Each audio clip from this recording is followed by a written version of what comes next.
నీ దాంట్లో అక్కడ మార్పు కనిపియాలి ఇంటికెళ్ళిన తర్వాత. అర్థమైందా? నువ్వు ఎట్లుంటున్నావు? ఏంది? ఇక్కడ ఏం నేర్చుకున్నావు? అక్కడ వాళ్ళకి గూడా అర్థం కావాలి గదా! నీ మాటల్లో గాదు. నువ్వు జేసే పనిలో అది అర్థం గావాలి. అర్థమైందా? లేకపోతే ఇంత టైం మనం ఇక్కడ కేటాయించి గూడా దాని యూజ్ ఉండదు. హ్మ్. వాళ్ళకి గూడా విశ్వాసం ఉండదు.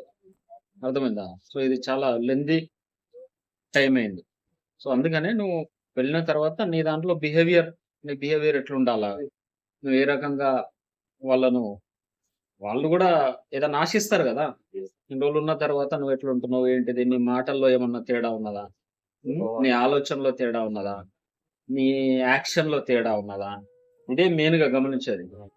అర్థమైందా? ఇప్పుడు మాటలు మనం ఎంత మంచిగా మాట్లాడినా, మన యాక్షన్‌లో తేడా ఉన్నదనుకో, మన యాక్షన్ సరిగ్గా లేదనుకో, మనం జేసే పని సరిగ్గా లేదనుకో, ప్రయోజనం ఉండదు. మాటలు చాలా మందే జెప్తారు.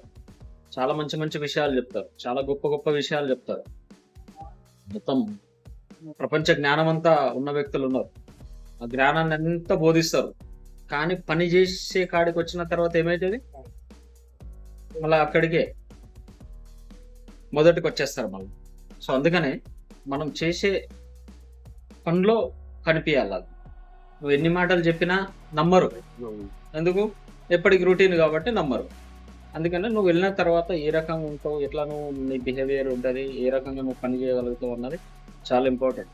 నాకు దెలిసి అంటే నాకు దెలిసి రేపో మాపో మోస్ట్‌లీ వస్తదనుకుంటా. తీసుకెళ్తారు.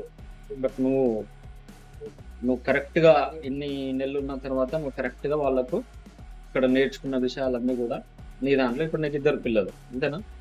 ఇద్దరు పిల్లలు. సో, వాళ్ళు గూడా నీతో నేర్చుకోవాలి గదా! ఇదేం నేర్చుకుంటారు? ఇదే నేర్చుకుంటారు. నువ్వెన్ని మంచి విషయాలన్నా జెప్పు. వాళ్ళకెక్కదు. తల్లిదండ్రులు ఏం జేస్తారో అదే జేస్తారు ఆళ్ళ పిల్లలు. అందుకనే ఇక్కడ నేర్చుకున్న విషయాలను నువ్వు సరిగ్గా అర్థం జేసుకొని, దాన్ని మెల్లమెల్లగా మన నిజ జీవితంలో, మన రియల్ లైఫ్‌లో అమలు జేసే ప్రయత్నం జేయాలి. అప్పుడు మాత్రమే అది సాధ్యమవుతాయి. లేకపోతే వాళ్ళేమనుకుంటారు ఇగ ఇది రొటీన్ అనుకుంటారు. సో, జీవితం గడిచిపోతది. చూస్తూ చూస్తూనే ఎప్పుడైపోతదో మనకు దెలియదు. ఈ క్షణం, ఆ క్షణం, ఈ రోజు, ఆ రోజు, ఈ సంవత్సరం, సంవత్సరాలు గడుస్తూనే ఉంటాయి. మన స్వభావంలో, మన నేచర్‌లో ఏం మార్పు జరగదు. నువ్వు ఇప్పుడు ఈ అల్మార్‌లో ఫర్ ఎగ్జాంపుల్ ఇక్కడున్నది. ఓకేనా? దీంట్లో ఒక వస్తువున్నది. ఆ వస్తువు తీసేంత వరకు ఇది ఇన్నే ఉంటదిగ. అంతేనా? ఇది సంవత్సరం గాని, 10 సంవత్సరాలు గాని, 100 సంవత్సరాలు గాని. అన్‌లెస్ అంటే ఎప్పటి వరకైతే ఏదన్నా జరగదో, అప్పటి వరకు ఇది ఇట్లనే ఉంటది. గాదు. అర్థమైందా? సాధ్యం గాదు. అందుకనే ఇక్కడ ఇన్ని నెలలున్న తర్వాత గూడా ఈ ఈ ఈ లోపటిది మనం ఈ డోర్ దీసి, ఆ లోపల వస్తువులు తీసి బయటెయ్యకపోతే అయి పోవు. అలాగనే మనసు లోపల ఉన్న విషయాలు, చెడు విషయాలు, చెత్త గాని, ఎలాంటి తప్పుడు విషయాలు మన మనసు లోపల ఉంటాయి గదా! మనము దాన్ని తీసే వరకు అవి పోవు. అవి ఎల్లకాలం అలాగనే ఉంటాయి. నువ్వు మాటలు మస్తు చెప్తాం. కానీ ఆచరణ అట్లా జరగదు. సో, అందుకనే లోతుగా మన మనసులో ఉన్నయి ఒకరోజు క్లీన్ అయితాయని నేను చెప్పట్లేదు. కానీ ఒక రోజు, 2 రోజులు, సంవత్సరం, 2 సంవత్సరాలు ఇలా మనం ప్రయత్నం చేస్తా ఉంటే అప్పుడు మనసన్నది నిర్మలమైతది. లేకపోతే నీ బాడీ ఎప్పుడో క్లీన్ అయిపోయింది. బాడీ ఫిట్ అయిపోయింది. కానీ మనసు ఫిట్ కావాలా. దాన్ని నువ్వే చేయగలుగుతావు. మేమేం చేయలేము. ఇప్పుడు నేను డైలీ చెప్తున్నా గదా! క్లాసెస్. ఆ డైలీ చెప్తున్న క్లాసెస్ అన్నీ గూడా అర్థమైందా? సో, డైలీ చెప్తున్న ఈ క్లాసెస్ దేని కొరకు? ఫిజికల్‌గా మాత్రమే ఎక్సర్‌సైజెస్ ఇవన్నీ జరుగుతున్నాయి. కౌన్సెలింగ్ జరుగుతున్నది. కానీ మెంటల్‌గా మనల్ని మనం తీరిపోయి ఎప్పటి వరకైతే మనసు మారదో, మనసు లోపల అంటే దాని రూట్ లెవెల్‌లో మార్పు జరగదు. డీప్ రూట్ లెవెల్ అంటే దాని మూలాలలో మార్పు జరగదో, అప్పటి వరకు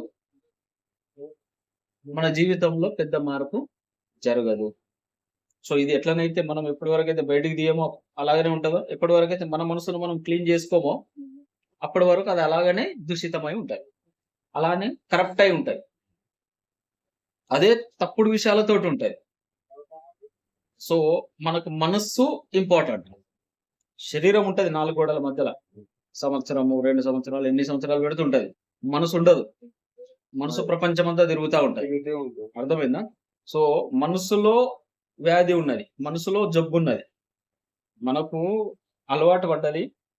మందు అన్నది, మత్తు అన్నది శరీరానికి కాదు మనసుకున్నది.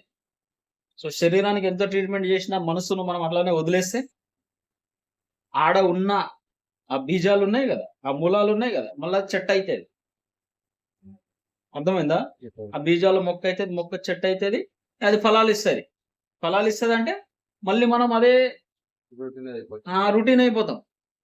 నీకు కొందరు చూస్తూ ఉంటావు కదా, ఈ సంవత్సరం కానీ, 2 సంవత్సరాలు కానీ, 5 సంవత్సరాలు కానీ, 10 సంవత్సరాలు కానీ, 30 కానీ, 40 కానీ జీవితాంతం అలాగనే ఉండిపోతారు. ఎందుకు ఉండిపోతారు? ప్రయత్నం చెయ్యరు అంటే చెయ్యరని కాదు, చేస్తారు.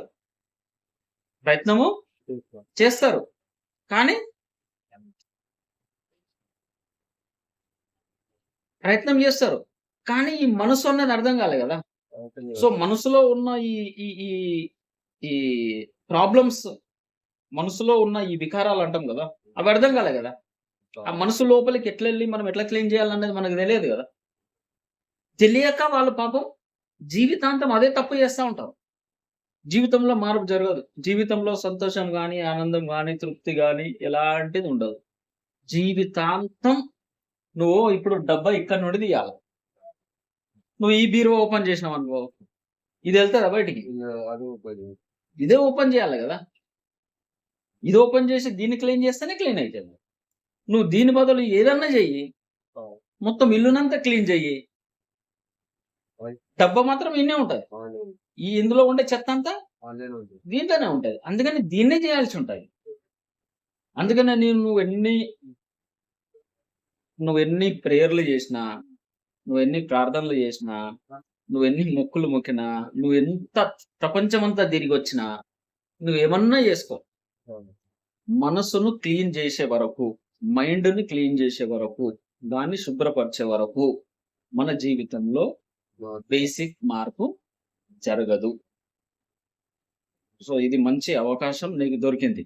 ఇప్పుడు నేను కేవలం నేను ఇన్ని నెలలు ఉన్నా కదా అన్నదే సరిపోదు. దాన్ని ప్రాక్టికల్గా అమలు చేయాలి మన జీవితంలో. అందుకనే మనసును క్లీన్ చేయాలంటే ఒకటే మార్గం, మెడిటేషన్ తప్పించి ఇంకా వేరే మార్గం లేదు. నువ్వు పంచశీలాలు చెప్తున్నావు కదా, నువ్వు పంచశీలాలు పాటించు. పంచశీలాలు పాటించు, దాంతో ఏమైతుంది, కొంతవరకు మనకు అంటే మనస్సు కొంతవరకు నిలకడగా అవుతుంది. కానీ నిలకడగా ఉన్న మనసును క్లీన్ చేయడం కూడా ఒక భాగమే. అర్థమైందా? ఇప్పుడు బాబు పరిగెడతా ఉంటాడు అటు ఇటు, వానికి స్నానం చేపియాలి. వాడిని నిలబెట్టడం స్నానం కాదు కదా, వానికి స్నానం పోయాలి కూడా కదా, సబ్బు పెట్టాలి కదా, క్లీన్ చేయాలి కదా, అప్పుడే వాడు క్లీన్ అవుతాడు, స్నానం అవుతాయి. కేవలం వాడు అటు ఇటు రుక్కుతా ఉంటే వాడిని పట్టుకొచ్చి ఒక్క కాడ నిలబెట్టి స్నానం అయిపోయిందంటే కాదు. అందుకని మనం ఈ పంచశీలాలు అబద్ధాలు ఆడద్దు, మందు పదార్థాలు సేవించద్దు, వ్యభిచారం చేయొద్దు, దొంగతనం చేయొద్దు, ప్రాణహింస చేయొద్దు. ఈ వీటి నుండి ఎప్పటికీ దూరం ఉండాలి. అర్థమైందా? సో వీటి నుండి దూరం ఉంటే ఏంటంటే మన మనసు కొంచెం నిలకడగవుతారు. నిలకడగా ఉన్న మనసును క్లీన్ చేయడానికి మనకు ఈజీగా అవుతుంది, దాన్ని శుభ్రపరచడానికి ఈజీగా అవుతుంది. లేదా మనసే నిలకడగా ఉండకపోతే దాన్ని అది మనల్ని ఆడిస్తూ ఉంటుంది ఆట. అర్థమైందా? సో అందుకని ఈ విషయం అర్థం చేసుకో. నువ్వు వీడికి వెళ్ళిన తర్వాత, ఇక్కడ నుండి వెళ్ళిన తర్వాత నువ్వు చాలా జాగ్రత్తగా ఇవన్నీ దృష్టిలో పెట్టుకొని మెల్లిమెల్లిగా దీన్ని ప్రాక్టీస్ చేస్తూ ఇక్కడ కూడా చెయ్యి. నీకు ఎప్పుడు టైం దొరికితే అప్పుడు చెయ్యి. నువ్వు కేవలం అంటే వాళ్ళకి లివ్ చేస్తున్నావు మంచిదే, కానీ నువ్వు చేయకపోతే నీ జీవితంలో మార్పు జరగలే కదా. ఇంకా వేరే వాళ్ళ దాంట్లో ఎప్పుడు జరుగుతుంది అది తర్వాత సంగతి, కానీ మనం కరెక్ట్గా ఉండాలి కదా. అర్థమైందా? సో ఇంకేమన్నా నీకు డౌట్స్ ఉన్నాయా ఎలాంటి? ఎందుకంటే నాకు తెలిసి మోస్ట్లీ ఇంకా రేపో ఎల్లుండో తను వస్తుంది, మాట్లాడి నేను మళ్ళీ చేస్తాను, చేసి మాట్లాడించి చేస్తాను. కానీ నువ్వు అర్థమైందా నీకు? ఏమన్నా నీకేమన్నా డౌట్స్ ఉన్నాయా? ఎందుకంటే పిల్లలు ఉన్నారు చూడు, మిస్సెస్, పిల్లలు, మీ తల్లిదండ్రులు ఉన్నారు కదా. మరి ఇంకా నువ్వు పెద్ద చాలా పెద్ద వయసు అన్నట్టు కూడా ఏం కాదు నీది. ఉమ్? చాలా తక్కువ వయసు, చాలా చిన్న వయసు. సో ఈ చిన్న వయసులో నువ్వు ఇంకా లైఫ్ బాగున్నది. ఉమ్? సో ఉన్నదాన్ని సద్వినియోగం చేసుకొని ఇచ్చేయాలి. ఏమైంది? ఎవరికైనా ఇంజెక్షన్ పెట్టారు? చూస్తే పైకి పోయి ఆయన ఎట్లున్నా చూసారా? ఎవరికి? పవన్ కొత్తటని రాహుల్ ని చూసారా? చూసిన బాగుంటారా? బాగా. అవసరం లేదు కదా ఇంజక్షన్. ఒకసారి ఆ పవన్ కూడా వాళ్ళకు ఒకసారి మెటల్ చూసుకో. వాళ్ళు వచ్చింది, వాళ్ళ మిస్సెస్ వచ్చింది. పవన్ వాళ్ళ మిస్ చెప్పకు. కొంచెం అదేదో తీసుకొచ్చి ఇచ్చేసి సరే. అర్థమైందా నీకు? భాష